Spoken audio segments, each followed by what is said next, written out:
Hello friends, and welcome to your weekly hymn introduction. This video has the hymns for Sunday, November 22nd, the last Sunday of the church year, sometimes known as Christ the King. Our hymns are all found in the Red Evangelical Lutheran Worship Hymnal or in this week's church bulletin posted online at gracepa.org. The Festival of Christ the King continues the themes begun a couple of weeks ago and continuing into Advent, the return of Christ at the end of time. This week, some emphasis is placed on Christ's unending rule over all creation and the cosmos. We'll start our singing this week with number 855, Crown Him with Many Crowns. The kingly images in this hymn come from visions in the book of Revelation of the heavenly throne room. The verses are a quick walk through the whole life of Christ. After an introduction in verse 1, verse 2 tells of Jesus' birth in Bethlehem. The mystic rose symbolizes his mother, Mary. In verse 3, he gives up his life on the cross. In verse 4, rises from the dead for the sake of the world. And finally, in verse 5, he rules all eternity. The very Victorian-sounding poetry is actually a composite of two hymns written by two 19th century English hymn writers, Matthew Bridges and Godfrey Thring. The tune, Diademata, was written specifically for this text by the organist George Elvey. Diadem is an old word that comes from the Greek word for crown. Hymn number 855.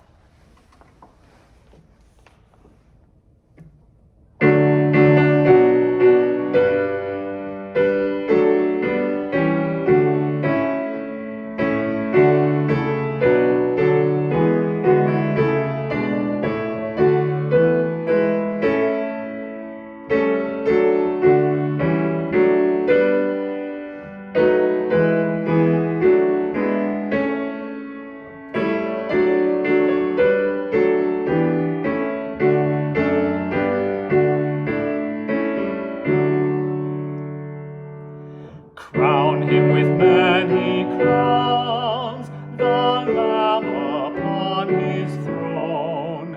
Hark how the heavenly anthem drowns all music but its own.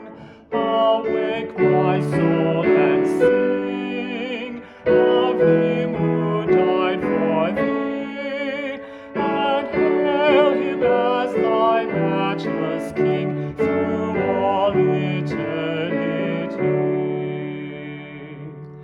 Crown him the Virgin Son, the God incarnate born, whose arm those crimson trophies won, which now his brow adorn.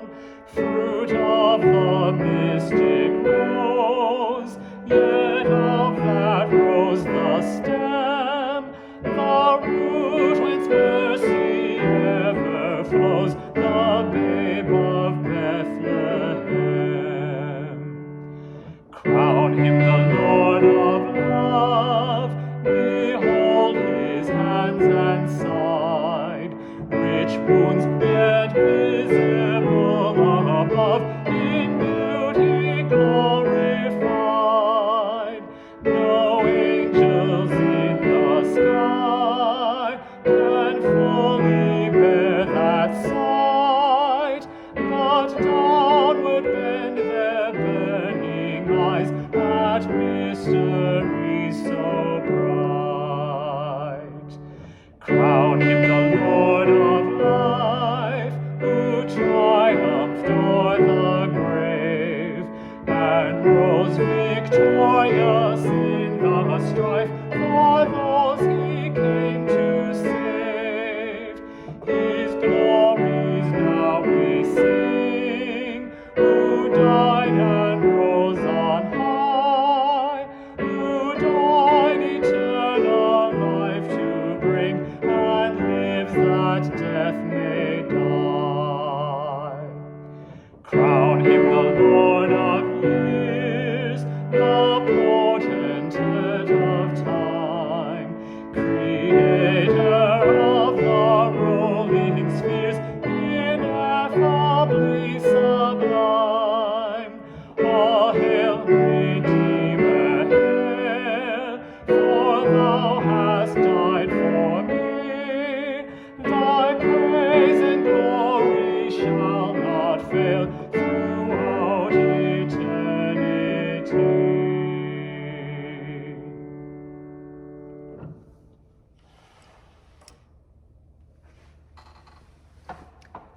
Our hymn of the day takes a completely contrasting look at what it means to call Christ our King.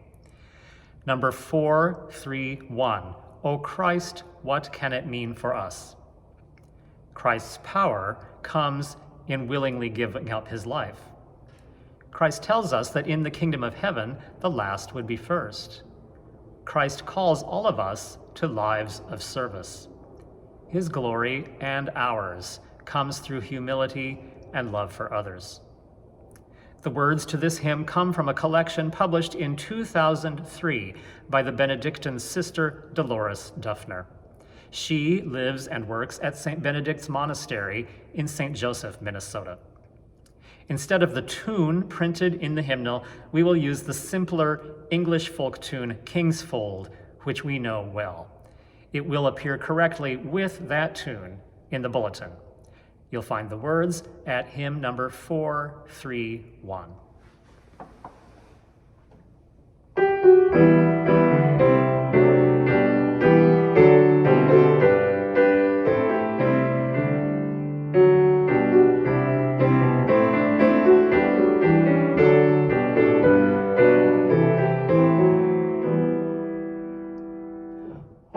Christ, what can it mean for us to claim you as our King?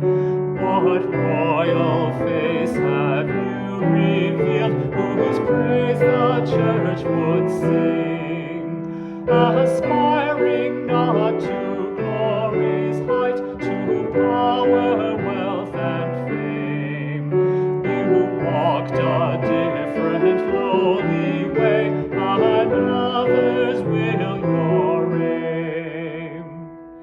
You came the image of our God, to heal and to forgive, to shed your blood for sinners' sake, that we might rise and live. To break the law of death you came, the law of love to bring, a different rule of righteousness, a different kind of king. Though some would make their greatness felt and lord it over all, you said the first must be the last, and service be our call. O Christ, in workplace, church, and home, let none to power cling, for still through us you come to serve a different kind of king. You chose a humble human form and shunned the world's renown. You died for us upon a cross, with thorns your only crown. But still beyond the span of years, our glad hosannas ring. For now at God's right hand you reign, a different kind of king.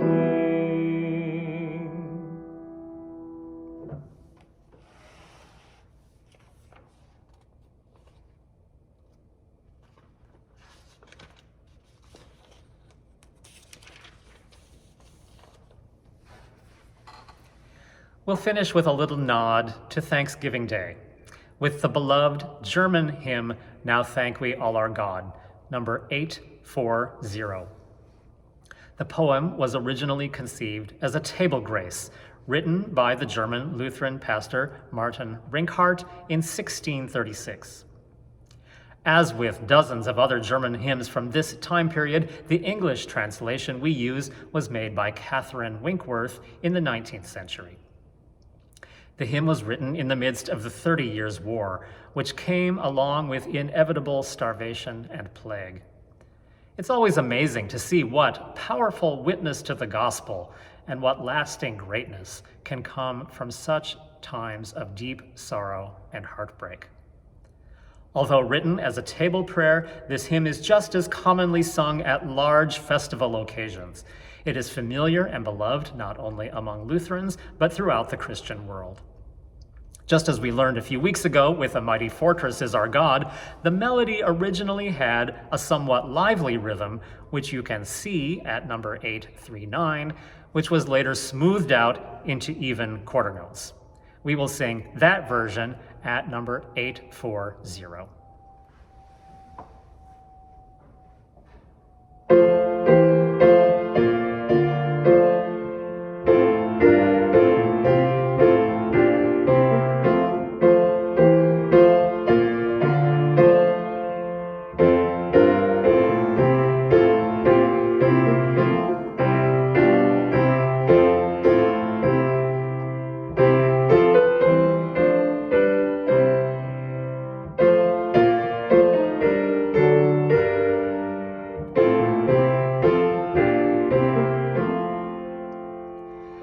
Now thank we all our God, with hearts and hands and voices, who wondrous things has done, in whom this world rejoices, who from our mother's arms has blessed us on our way, with countless gifts of love, and still is ours today.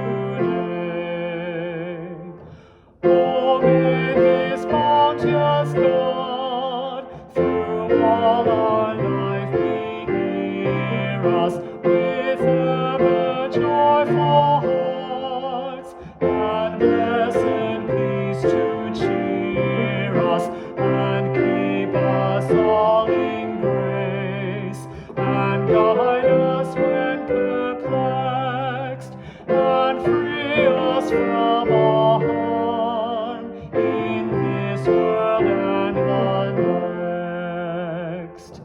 All praise and thanks to God, the Father now be given, the Son and Spirit blessed, who reign in highest heaven, the one eternal God, whom earth and heaven adore, for thus it was, is now, and shall be evermore.